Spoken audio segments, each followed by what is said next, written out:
VJ Kitchens.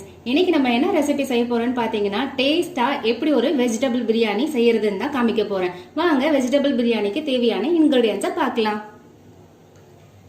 இன்னைக்கு நான் என்ன பண்ணிருக்கேன்னு பாத்தீங்கன்னா 2 டம்ளர் அரிசி எடுத்திருக்கேன். நான் பாஸ்மதி ரைஸ் எடுக்கல, நான் நார்மல் பிரியாணி ரைஸ் தான் எடுத்திருக்கேன். 2 டம்ளர்ஸ் எடுத்திருக்கேன். அதுக்கப்புறமேட்டுக்கா ஒரு 4 பெரிய வெங்காயம் கட் பண்ணியிருக்கேன். அதுக்கப்புறம் ஒரு 2 பொட்டேட்டோஸ் வந்து நான் இந்த மாதிரி ஸ்லைசஸா கட் பண்ணி வச்சிருக்கேன்.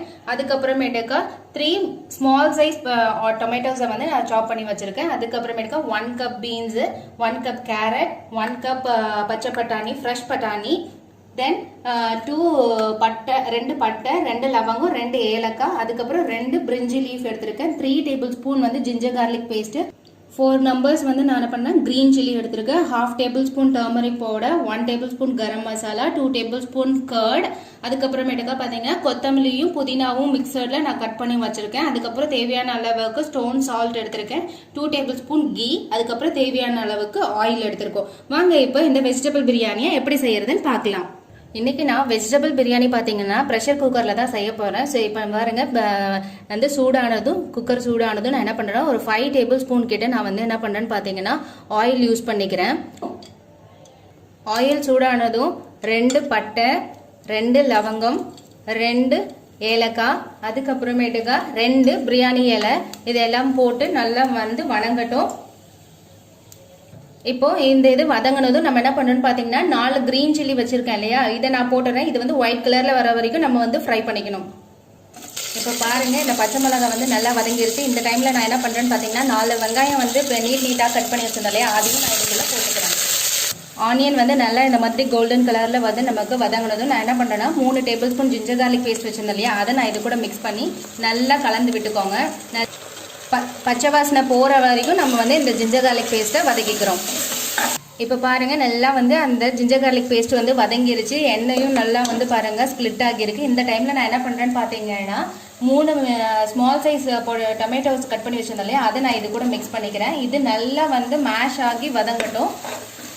பாருங்க இந்த அளவுக்கு வந்து டொமேட்டோ வந்து நமக்கு நல்லா மேஷ் ஆகணும். இந்த டைம்ல நான் என்ன பண்றேன்னு பாத்தீங்கன்னா ஒரு 1/2 டேபிள் ஸ்பூன் வந்து டர்மரிக் பவுடர் நான் இதுல ஆட் பண்ணிக்கிறேன். அதுக்கப்புறமேட்டுக்கா ஒரு 1 டேபிள் ஸ்பூன் கரம் மசாலாவும் இதில் நான் ஆட் பண்ணிக்கிறேன். ஆட் பண்ணிவிட்டு நல்லா மிக்ஸ் பண்ணி விட்டுக்கோங்க.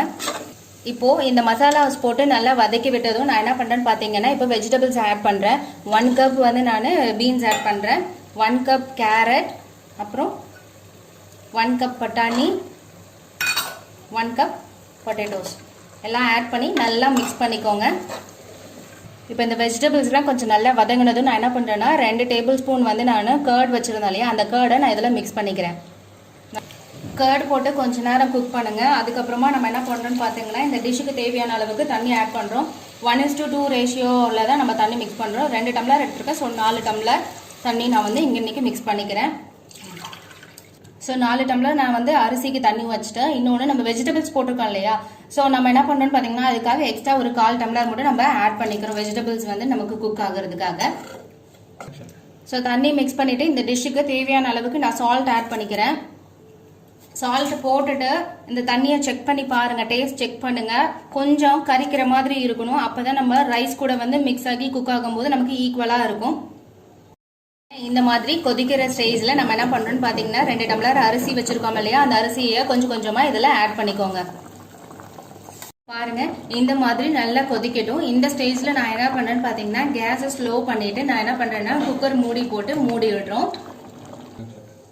ஓகே, இப்போ நம்ம வந்து என்ன பண்ணிட்டோம்னு பார்த்தீங்கன்னா குக்கரை வந்து க்ளோஸ் பண்ணிட்டோம். இன்கேஸ் நீங்கள் தம் வைக்கிறீங்க அப்படின்னு பார்த்தீங்கன்னா மீடியம் லோலே ஒரு 10 மினிட்ஸ் வச்சு ஆஃப் பண்ணால் போதும். இல்லை அப்படி கொஞ்சம் குயிக்காக குக் ஆகணும்னு நினச்சிங்கன்னா ஒரே ஒரு விசில் ஃபாஸ்ட்டில் வச்சு ஆஃப் பண்ணிட்டா நம்மளுடைய வெஜிடபிள் பிரியாணி ரெடி. பாருங்க இப்போ நான் என்ன பண்ணியிருக்கேன்னு பார்த்தீங்கன்னா ஒரு விசில் விட்டு நான் வந்து என்னுடைய பிரியாணியை நான் குக் பண்ணி எடுத்திருக்கேன். இப்போ நான் என்ன பண்ணுறேன்னு பார்த்தீங்கன்னா இன்னும் எதுவுமே மிக்ஸ் பண்ணலை. இந்த டைமில் நான் என்ன பண்ணுறேன்னா ஒரு 2 டேபிள் ஸ்பூன் கீ வச்சுருந்தேன் இல்லையா, அந்த 2 டேபிள் ஸ்பூன் கீயை இதில் போட்டுக்கோங்க. போட்டுட்டு அதுக்கப்புறமேட்டுக்கா கொஞ்சம் கொத்தமல்லியும் புதினாவும் வச்சுருந்தேன் இல்லையா, அதையும் இது மேலே நான் தூவி விட்டுறேன். தூவி விட்டுட்டு இது நல்லா வந்து அடி வரைக்கும் நம்ம மிக்ஸ் பண்ணிக்கணும். இப்போ பாருங்க நம்மளுடைய டேஸ்டியான வெஜிடபிள் பிரியாணி ரெடி. கண்டிப்பா இந்த ரெசிபியை நீங்களும் வீட்டில் ட்ரை பண்ணி பார்த்துட்டு என்னோட கமெண்ட் பாக்ஸில் கமெண்ட் பண்ணுங்க. மறக்காம பேஜை லைக் பண்ணுங்க, ஷேர் பண்ணுங்க அண்ட் சப்ஸ்கிரைப் பண்ணுங்க. தேங்க்யூ.